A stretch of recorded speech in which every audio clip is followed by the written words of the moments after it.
तो ये हमारा नेक्स्ट चैप्टर है जो कि है हाइट एंड डिस्टेंस, है ना।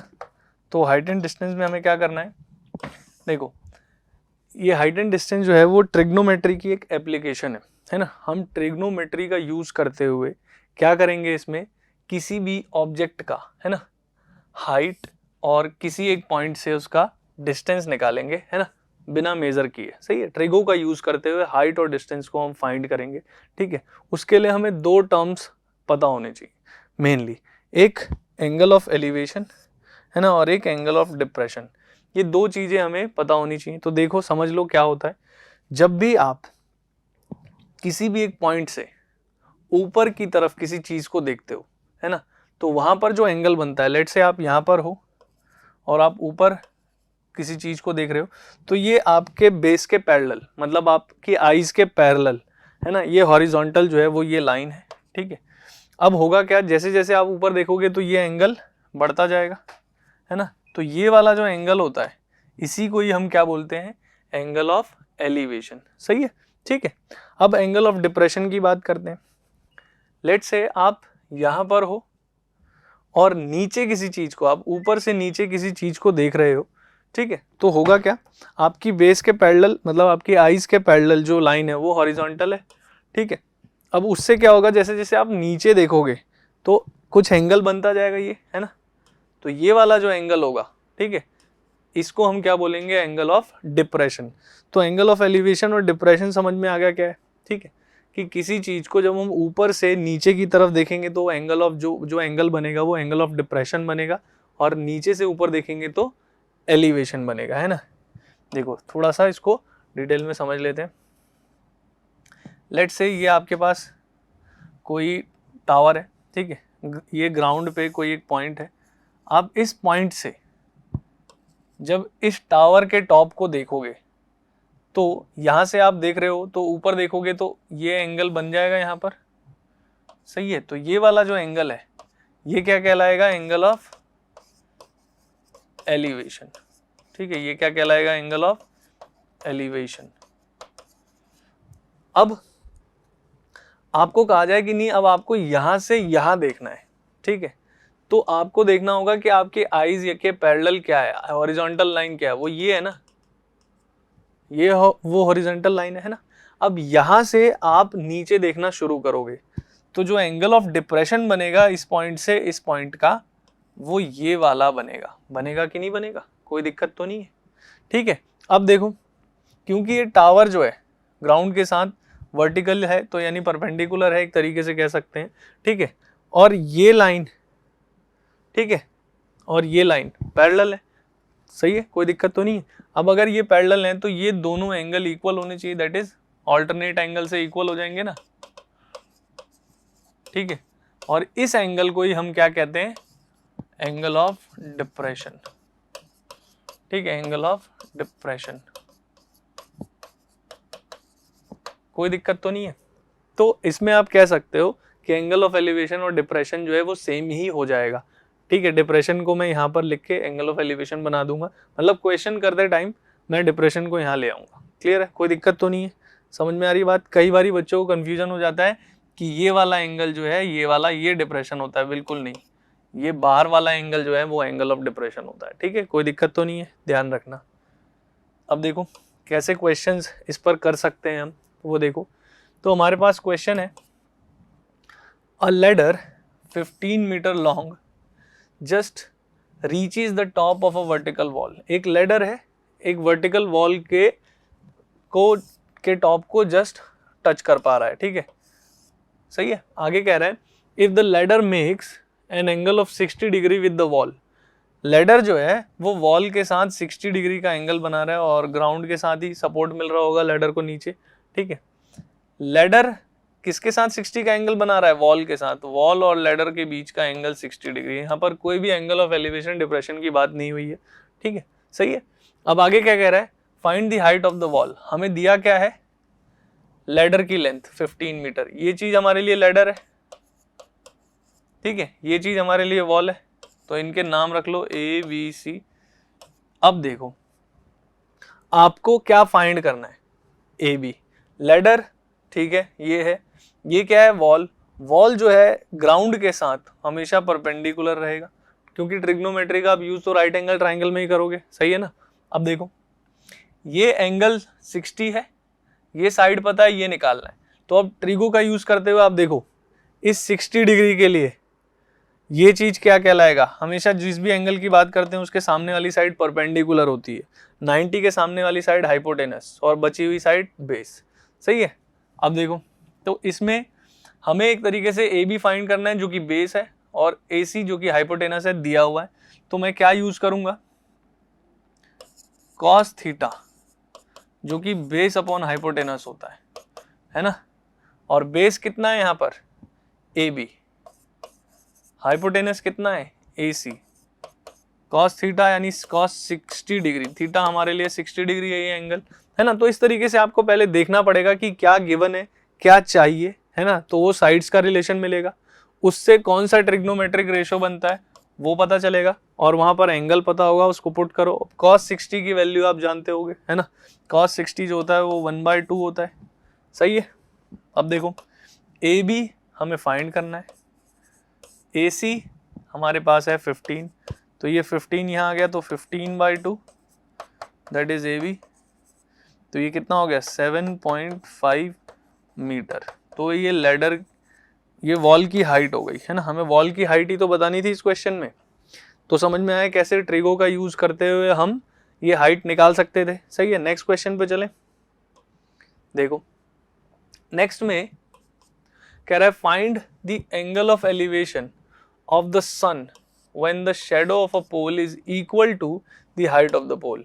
लेट्स से ये एक पोल है और ये पोल की शैडो है, अब हमसे कहा गया है कि पोल की हाइट और पोल का जो शैडो बना है वो दोनों सेम है, तो एंगल ऑफ एलिवेशन क्या होगा। जब भी सन के एंगल ऑफ एलिवेशन की बात करते हैं तो वो यही वाला एंगल होता है, ठीक है, ये वाला एंगल जो है वो सन का एंगल ऑफ एलिवेशन होता है। तो अब देखो ये एंगल मुझे नहीं पता, पोल जो है ग्राउंड के साथ हमेशा परपेंडिकुलर ही होगा, वर्टिकल होगा, है ना। अब देखो उसने कहा कि पोल की height that is A B और पोल की shadow that is B C वो इक्वल है, ये हमें क्वेश्चन में गिवन था, सही है। हमें फाइंड करना है ये थीटा, तो हमें इस थीटा के कॉरेस्पॉन्डिंग आपको देखना है क्या चीजें पता है आपको, थीटा के कॉरेस्पॉन्डिंग ए बी पता है, A B that is perpendicular, है ना, थीटा के सामने वाली साइड परपेंडिकुलर, 90 के सामने हाइपोटेनस, और आपको बी सी पता है दैट इज बेस। तो परपेंडिकुलर और बेस का रिलेशन कहाँ मिलता था, टेन थीटा में, है ना। तो उसके अकॉर्डिंग आप कहोगे कि टेन थीटा जो होता है वो परपेंडिकुलर अपॉन बेस होता है। अब टेन थीटा, थीटा तो हमें पता ही नहीं है,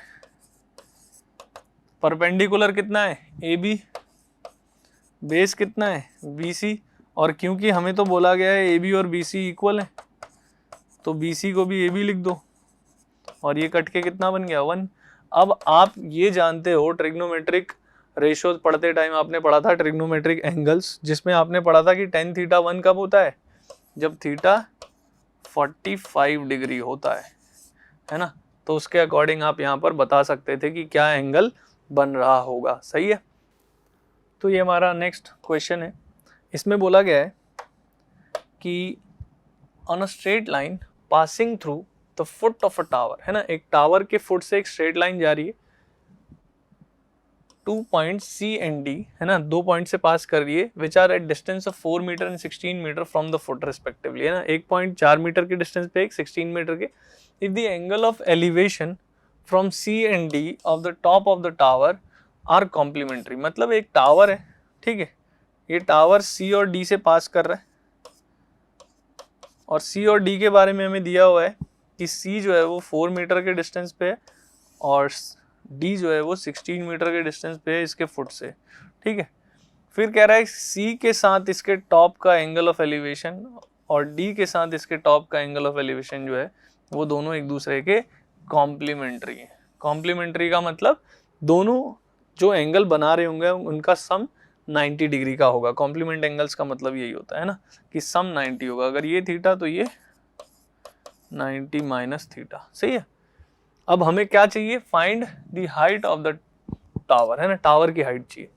तो लेट्स से ये ए है, ये बी है, ये सी डी तो थे ही, तो दो ट्राइंगल बन रहे ABC और एक ABD है ना, जिनको मैं यूज़ कर सकता हूँ। टावर है तो ग्राउंड के साथ 90 का ही एंगल बना रहा होगा। तो एक ट्राइंगल ले लेते हैं पहले ABD, ABC ले लेते हैं। चलो ABC लिया तो AB बाई BC, क्यों? क्योंकि मुझे चाहिए AB दैट इज हाइट और मेरे पास है BC, तो AB और BC का यूज करूंगा, है ना। तो AB बाई BC, इस एंगल के लिए AB परपेंडिकुलर है, ये बेस है जो कि होता है tan थीटा, और थीटा यहाँ पर 90 माइनस थीटा है, ठीक है। AB तो पता नहीं है पर BC 4 है और tan 90 minus theta cot theta होता है, इसको रख लिया। इसी तरह दूसरा ट्राइंगल लिया ABD, है ना। ABD में AB बाई BD हो जाएगा, है ना, क्योंकि वही इसमें भी हाइट चाहिए होगी, बेस है तो AB बाई BD, और BD तो ठीक है, एंगल कितना है थीटा, tan थीटा हो गया, सही है, कोई दिक्कत तो नहीं है क्योंकि थीटा ही था एंगल। AB पता नहीं है, BD 16 है तो पुट कर लेते हैं, ठीक है। AB by 16 is tan theta. अब देखो इक्वेशन 1 में AB बाई 4 cot थीटा है और इक्वेशन 2 में AB बाई 16 tan थीटा है। एक तो मैं जानता हूं कि tan थीटा और cot थीटा एक दूसरे के क्या होते हैं, रेसिप्रोकल, ठीक है। तो इसको मैं ऐसे लिख सकता हूं क्या, दोनों तरफ अगर रेसिप्रोकल कर दूं तो AB बाई 16 और ये 1 बाई tan थीटा, और 1 बाई tan थीटा तो कितना ही होता है, cot थीटा ही तो होता है ना, ये बात हम जानते हैं, tan और cot एक दूसरे के रेसिप्रोकल होते हैं। और इक्वेशन 1 से मैं cot थीटा की वैल्यू पुट कर लेता हूं, AB बाई 16 और cot की वैल्यू कितनी थी, AB बाई 4, है ना। अच्छा मैंने रेसिप्रोकल किया था ना, ठीक है, यहां पर मैंने रेसिप्रोकल किया था तो ये 16 बाई AB हो जाना चाहिए था, है ना, 16 बाई AB होना चाहिए था।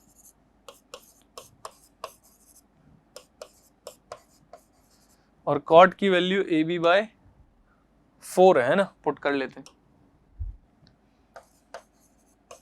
अगर इसको क्रॉस मल्टीप्लाई करेंगे तो AB स्क्वायर ये 64 हो जाएगा। अब देखो AB क्या होगा, स्क्वायर रूट लोगे तो प्लस माइनस 64, पर AB क्या है, किसी पोल की या किसी टावर की हाइट है ना, ये तो नेगेटिव तो होगी नहीं, इसलिए पॉजिटिव ही होगी, तो 8 मीटर जो है वो उसकी हाइट हो जाएगी। समझ में आ गई बात।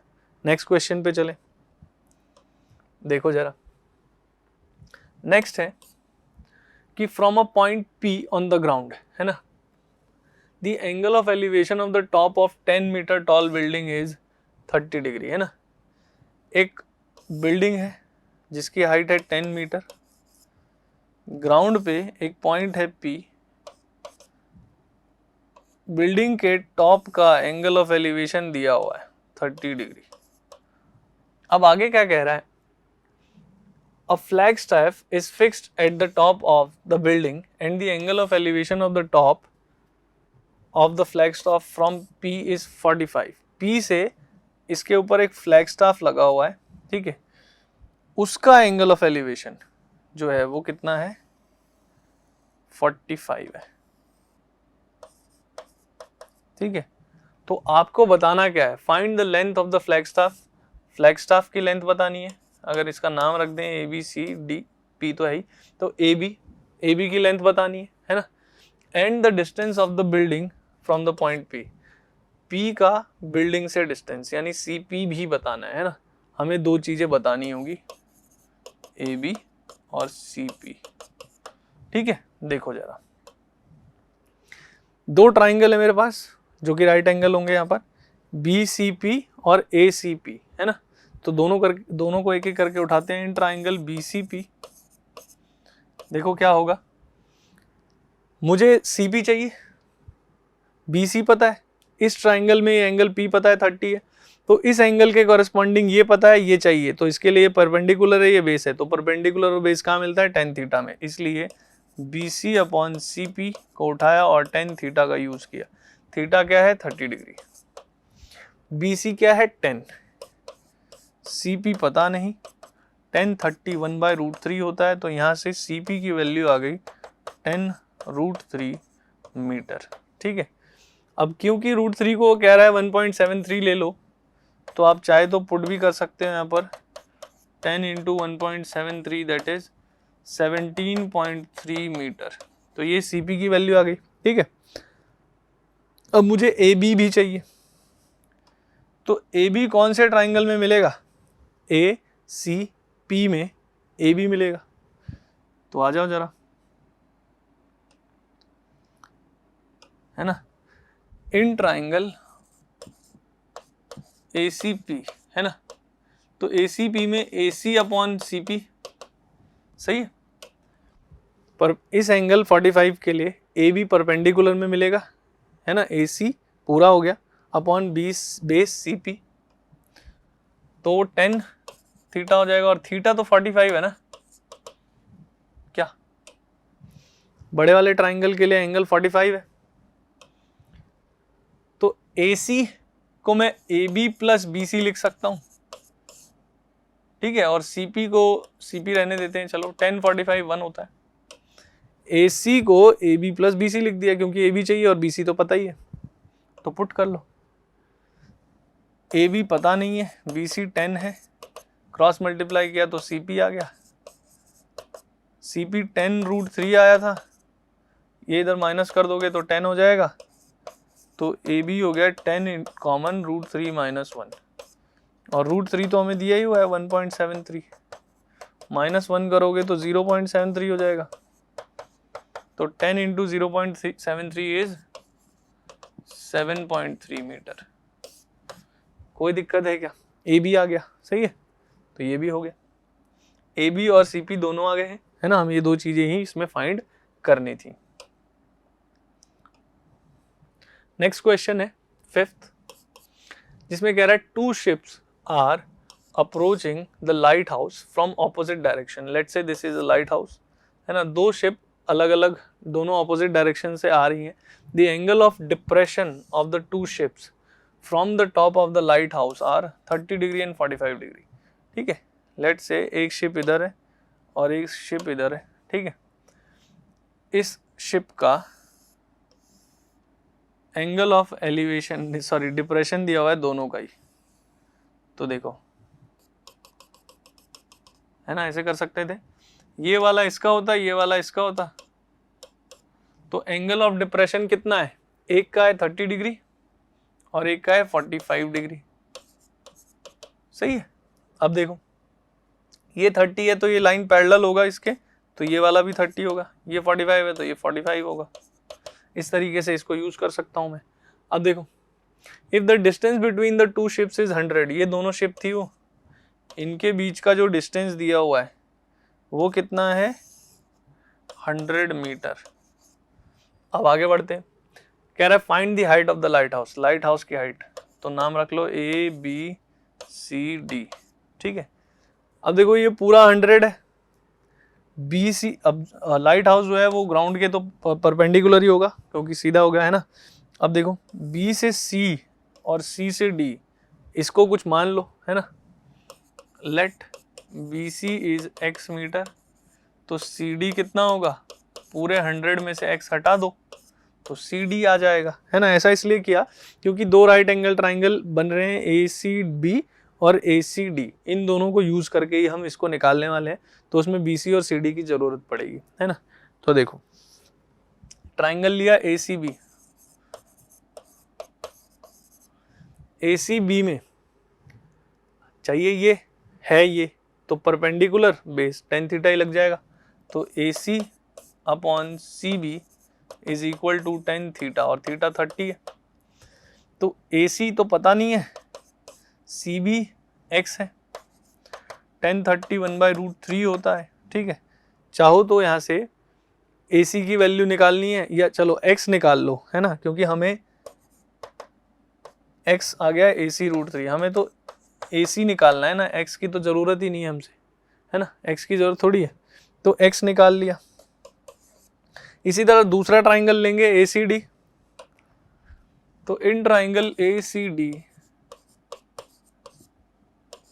AC/CD सेम tan थीटा हो जाएगा, और इस बार थीटा कितना है 45, इसके लिए परपेंडिकुलर और ये बेस, तो 45। तो AC/CD, AC तो पता नहीं है, CD है 100 - x और tan 45 1 होता है, तो यहाँ से AC कितना आ गया 100 - x। तो एक काम करो, अब इक्वेशन 1 में हमने x की वैल्यू निकाली थी, AC√3 पुट कर दो, ठीक है। From equation 1 AC is equal to 100 - x की वैल्यू AC√3, ये इधर आ गया AC plus AC√3 equal to 100। AC common ले सकते हैं, तो √3 + 1 बचे, मल्टीप्लाई में तो डिवाइड आ जाएगा, तो AC हो गया 100/√3 + 1। तो इसको रैशनलाइज कर देते हैं, ठीक है, रैशनलाइज करके हम AC की वैल्यू निकाल लेंगे। तो 100 रैशनलाइज करते टाइम साइन चेंज करके मल्टीप्लाई कर देंगे ऊपर नीचे,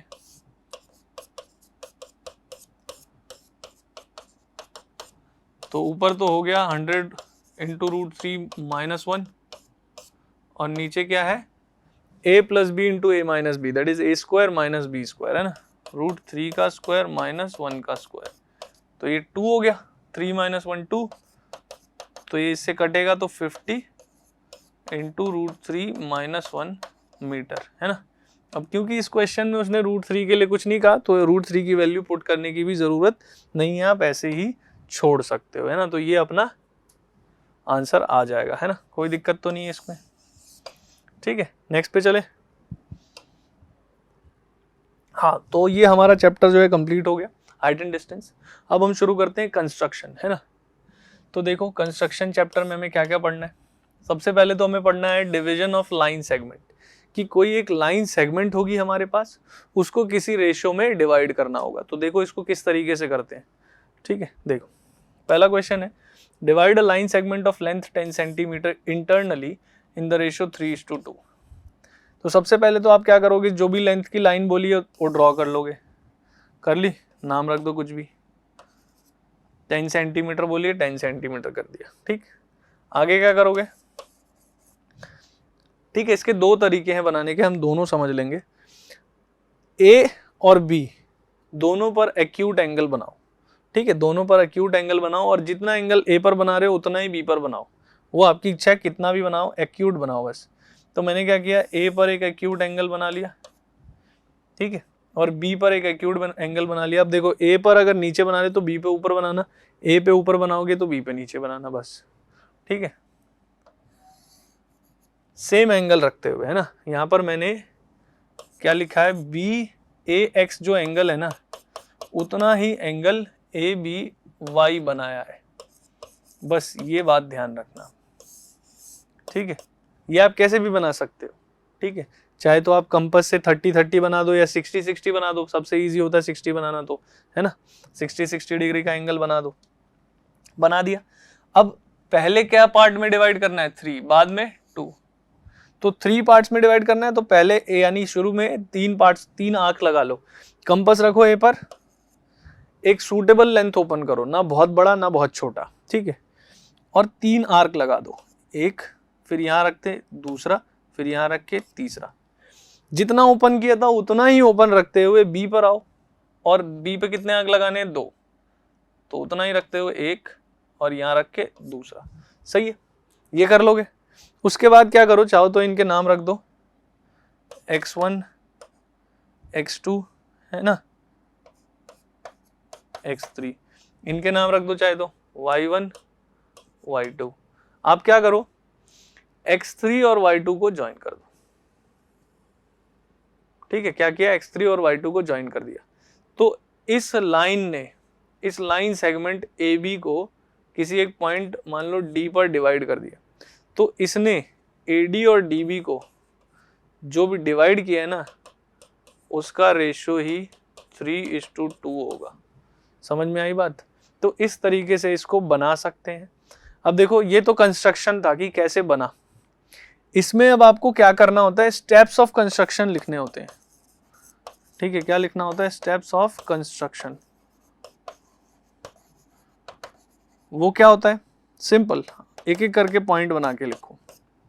पहले पॉइंट में क्या लिखोगे, draw a line segment A B of length 10 centimetre. जो जो आपने किया है बस वही वही लिखते जाओ। ठीक है, लिख दिया। दूसरे पॉइंट में क्या लिखोगे, draw an acute angle at A, सही है, and also at B such that angle B A X is equal to angle A B Y, ये दोनों एंगल इक्वल हो। ये हमने दूसरा पॉइंट लिख दिया। तीसरे पॉइंट में हम क्या लिखेंगे,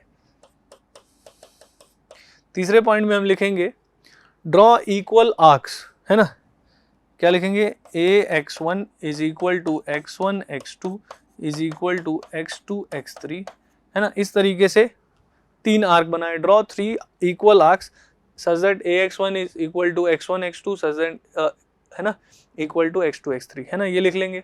नेक्स्ट में चाहे तो लिखोगे कि draw 2 equal arcs such that B Y one is equal to Y one Y two. ठीक है, ये कर दोगे। उसके बाद नेक्स्ट स्टेप में लिख दोगे ज्वाइन, क्या ज्वाइन कर दिया, x3 y2, सबसे लास्ट वाले को सबसे लास्ट वाले से मिला दिया। ठीक है, तो आगे लिखोगे कि this x3 y2 intersect AB at D and this D divides AB in 3:2 ratio. कोई दिक्कत तो नहीं।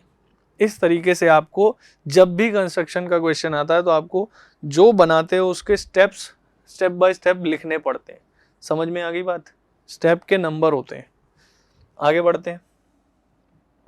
देखो इसको एक और तरीके से बना सकते थे, वो क्या था, 10 सेंटीमीटर की लेंथ है, ठीक है,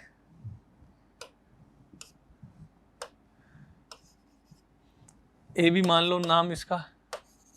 क्या करोगे, ए पर एक एक्यूट एंगल कुछ भी बना लो, 3:2 में डिवाइड करना है, तो इसका टोटल कितना हो गया, 3 + 2 यानी 5।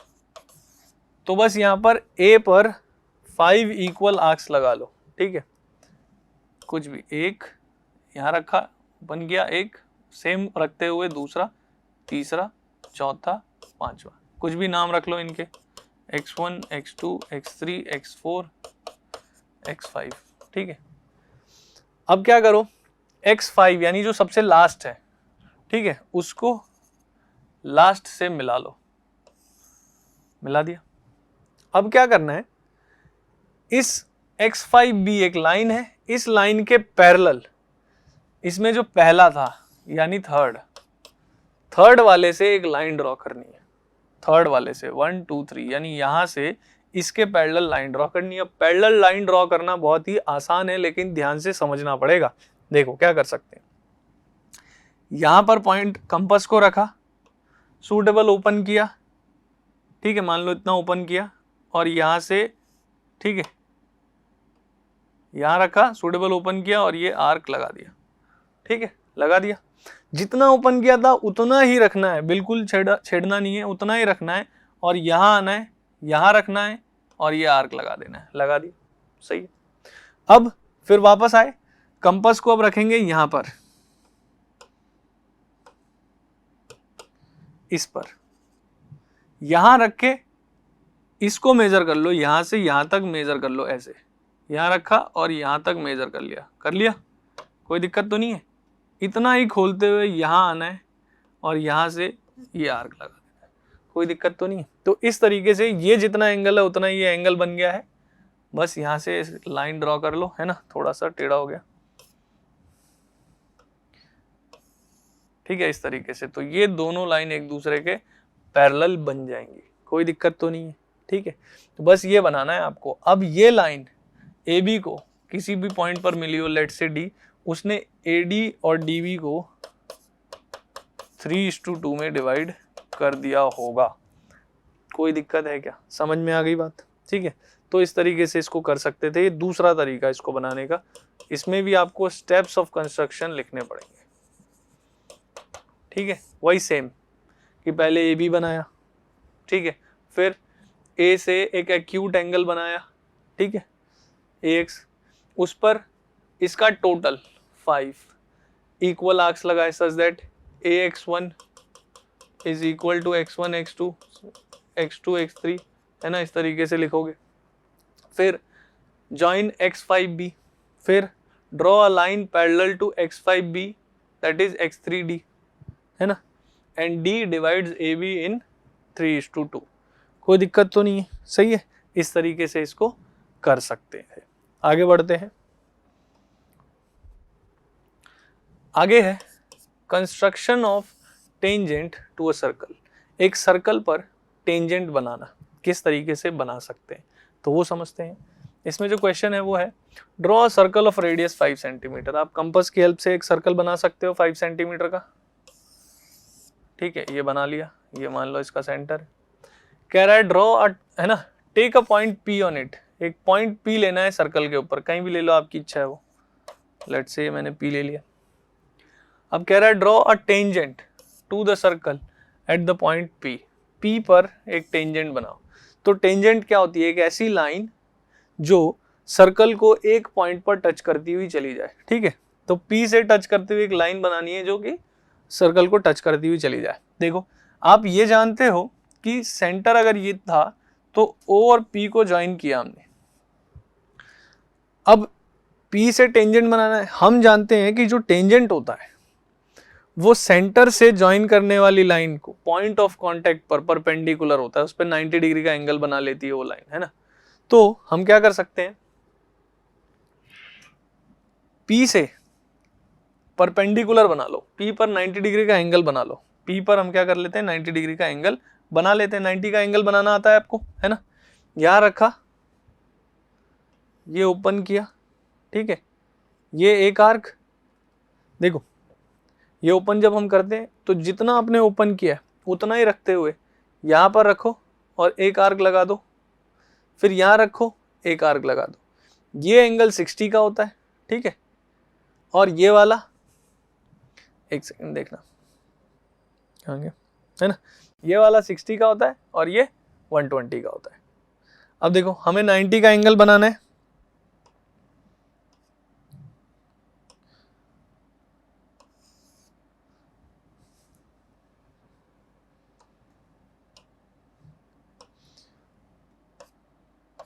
हमें 90 का एंगल बनाना है, तो 90 कैसे बनता है, 60 और 30 का बाइसेक्टर ड्रॉ करो। तो 60 और 120 का बाइसेक्टर ड्रॉ करो।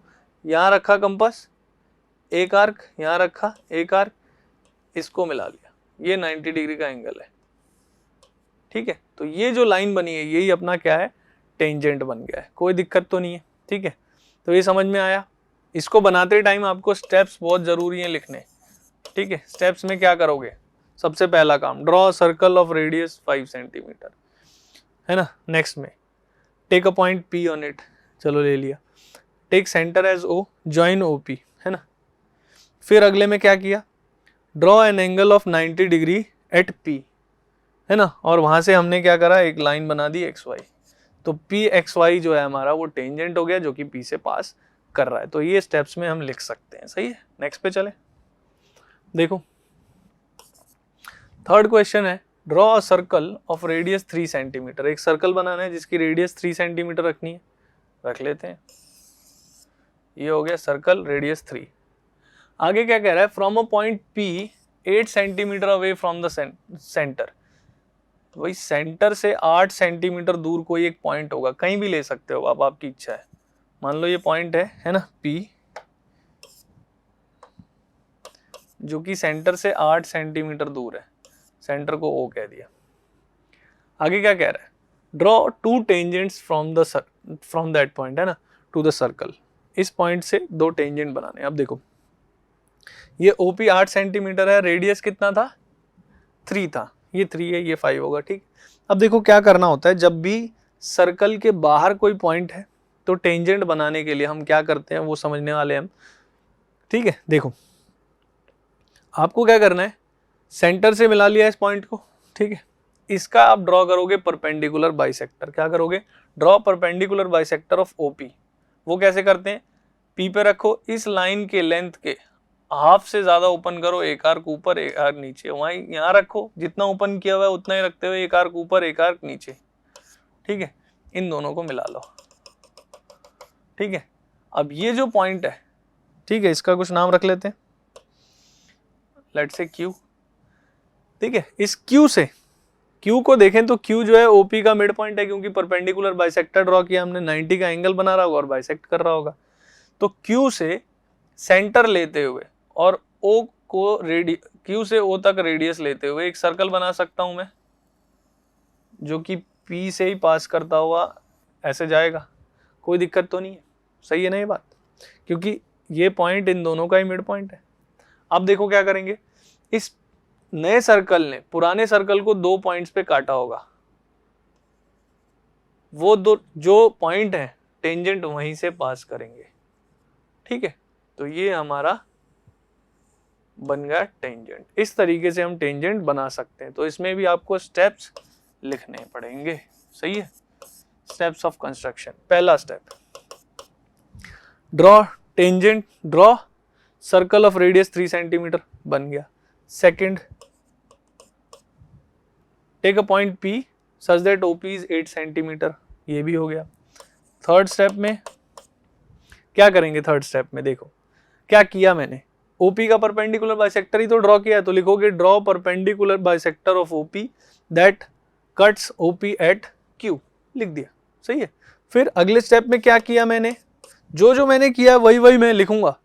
अगले स्टेप में मैंने किया take Q as centre and OQ as radius, draw another circle, बना दिया। ठीक है, अब आगे कहोगे कि दिस सर्कल, है ना, इसी में लिखना चाहो तो लिख सकते हो, है ना, this such that this intersect the circle at R and S, है ना।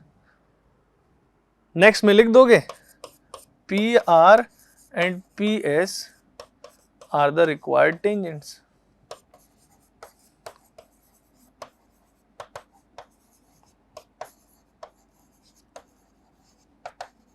कोई दिक्कत है क्या? इस तरीके से हम किसी भी सर्कल पे एक्सटर्नल पॉइंट से टेंजेंट बना सकते हैं, सही है। नेक्स्ट पे चले, नेक्स्ट है draw a circle of radius 5 centimetre. ठीक है, सर्कल बनाना है रेडियस 5 का, लो बना दिया।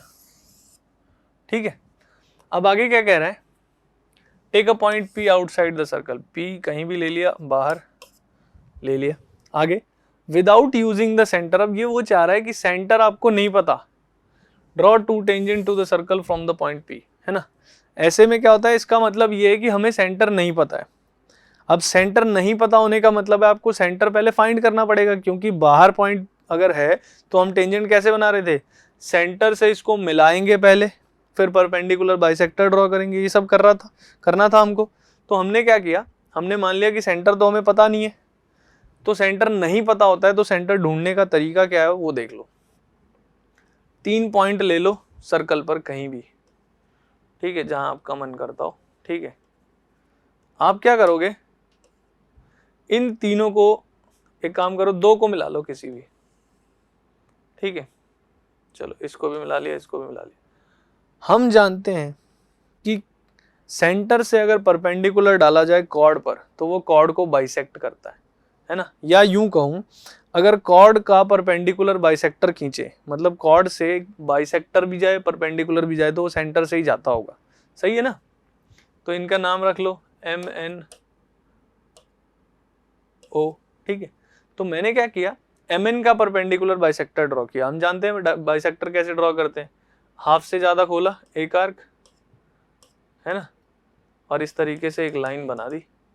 ठीक है, इसी तरह ON का परपेंडिकुलर बाइसेक्टर खोला और इस तरीके से एक लाइन बना दी।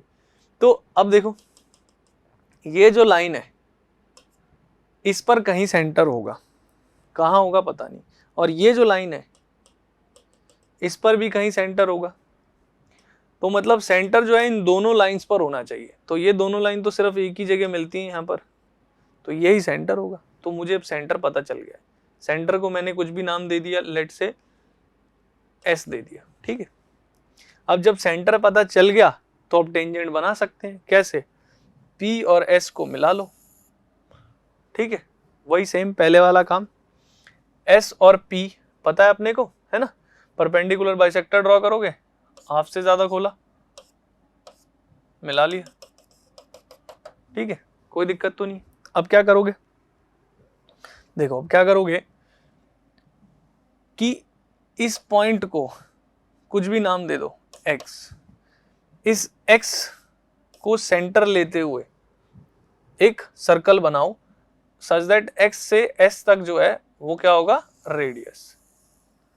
इस सर्कल ने पहले वाले सर्कल को 2 पॉइंट पर काटा है, ठीक है, उनके कुछ नाम रख लो, आपकी इच्छा है वो, G और H रख लो। तो P से G को मिला दो, P से H को मिला दो, तो PG और PH ही आपके रिक्वायर्ड टेंजेंट हो गए, ठीक है। तो इसमें भी आपको वही स्टेप्स लिखने पड़ेंगे। स्टेप्स में आप स्टेप्स हमेशा लिखने पड़ेंगे आपको, है ना, स्टेप्स नहीं लिखोगे तो आपके मार्क्स कट जाएंगे, ये ध्यान रखना। तो स्टेप्स लिखते टाइम वही जो किया आपने कि draw circle of radius this, take point P outside the circle, ले लिया। अब सेंटर नहीं पता था तो ढूंढ लेते हैं, क्या किया, take 3 points M and O on the circle, draw perpendicular bisector of MN, ठीक है, draw perpendicular bisector of ON, they intersect at S, है ना, और S ही क्या है, सेंटर है। उसके बाद जो हमने किया है वो पिछले क्वेश्चन में वही सेम स्टेप्स यूज हुए हैं, तो उसके बाद वो स्टेप्स आपको लिखने पड़ेंगे, सही है। तो ये हमने 3 चैप्टर्स कवर कर लिए, है ना। कौन कौन से चैप्टर कवर किए, हमने किया सर्कल, फिर किया हाइट एंड डिस्टेंस, फिर कंस्ट्रक्शन, है ना। तो आई होप ये चीज़ें आपको समझ आई होंगी, आपके लिए यूजफुल होंगी, ठीक है। That's all for the day, thank you.